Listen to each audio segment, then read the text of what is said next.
nga na ying jong phi ki khang lan hen rei phi pat ya nga phi it panan o thei du bai da kum nu bangan le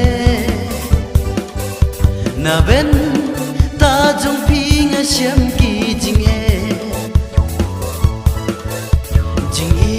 corridor nga shem ha ka birthday tang ki man ba sunran ha nga marwe oh sha e ngan ya lam ba nga phi la rai ku ba phin i ya nga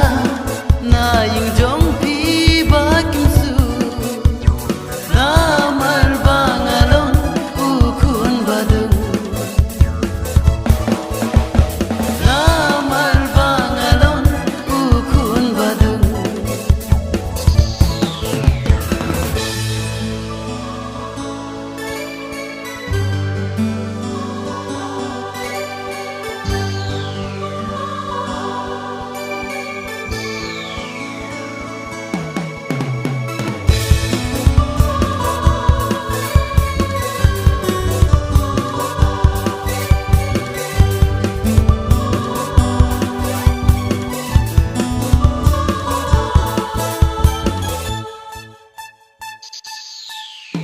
đây na bên ta trong khi buồn phiền ngã giao ký man ba pin i ya nga na ying trong phi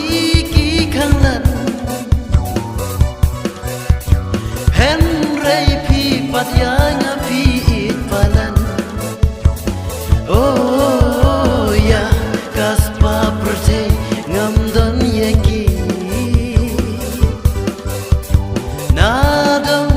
Shadong pilayoi kan nang yat kipor kisngi kia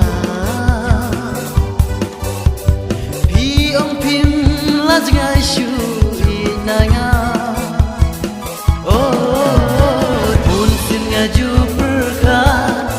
habanga don tang marwe ngaja laban inoru